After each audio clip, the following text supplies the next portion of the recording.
Bonjour à tous les amoureux d'histoires émouvantes et de parcours mémorables. Aujourd'hui, nous explorons la vie de Patrick Sébastien, icône du divertissement français, qui a captivé des millions de spectateurs par ses talents variés et son enthousiasme sans faille.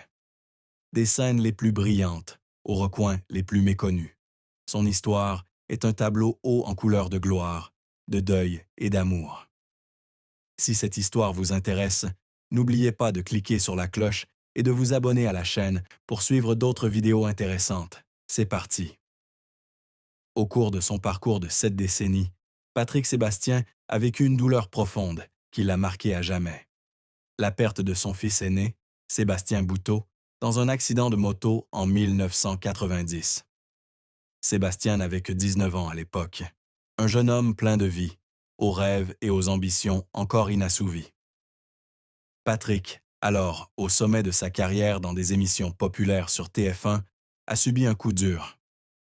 Dans son autobiographie, Vivre et renaître chaque jour, il confiait qu'à l'annonce de la mort de son fils, il avait eu l'impression que son monde s'était écroulé. J'ai perdu une partie de moi-même, écrivait-il, la voix pleine de douleur. Il n'y a rien de plus douloureux qu'un père qui doit enterrer son fils. Cette perte fut non seulement un choc personnel, mais elle transforma aussi la vision de Patrick sur la vie. Il raconta un jour que, dans les jours qui suivirent l'accident, il pouvait à peine se tenir debout, accablé par le chagrin et la culpabilité. Il se demandait s'il avait passé suffisamment de temps avec son fils, s'il avait fait quelque chose ou omis de faire quelque chose pour éviter la tragédie. Il passa des nuits blanches, assis dans le noir, serrant contre lui les souvenirs de Sébastien. Une vieille veste, un carnet dans lequel il avait écrit de courts poèmes. Ces souvenirs devinrent un pont entre lui et son fils, mais aussi un douloureux rappel de cette perte irréparable. Cette douleur eut un impact profond sur la carrière de Patrick. Au cours des années qui suivirent, il se consacra à son travail, cherchant à échapper à sa tristesse. Des spectacles comme Carnaval ou le plus grand cabaret du monde étaient non seulement des lieux où il apportait de la joie au public, mais aussi des lieux où il cherchait à panser ses blessures. Cependant, il ne parvint jamais à surmonter cette douleur. Dans une interview accordée à 7 à 8, Patrick confia avec émotion. Chaque fois que je ris sur scène, une partie de moi pleure encore Sébastien. Il prit le nom de scène Sébastien en mémoire de son fils, afin de le garder vivant dans son cœur et dans son œuvre. Cette tristesse façonna également la relation de Patrick avec ses derniers enfants, Olivier, Benjamin et Lily. Il devint un père dévoué, cherchant toujours à les protéger des dangers de la vie, même s'il avoua parfois se montrer trop protecteur.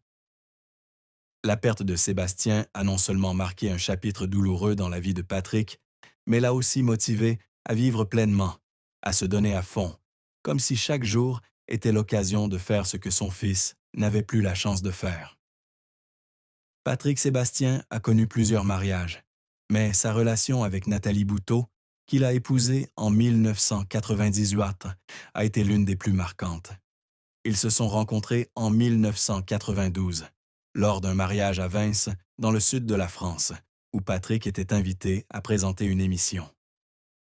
À l'époque, Nathalie, affectueusement surnommée Nana, était une jeune femme peu familière avec le monde du spectacle.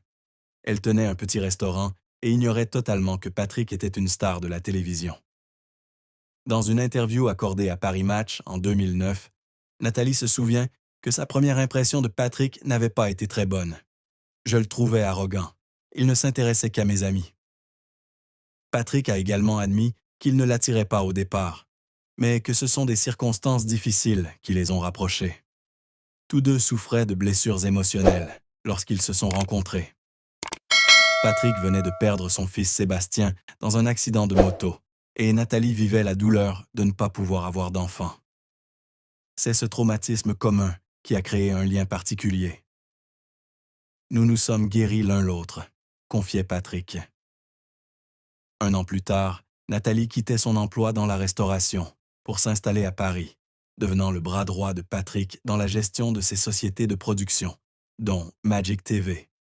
la société à l'origine du plus grand cabaret du monde et des années bonheur. Ils se sont mariés en 1998 au stade de rugby de Brive-la-Gaillarde, la ville natale de Patrick, lors d'une cérémonie chargée d'émotions. Cependant, leur mariage n'a pas toujours été de tout repos. Patrick, avec sa personnalité libre et pétillante, a souvent cédé aux tentations de la vie artistique.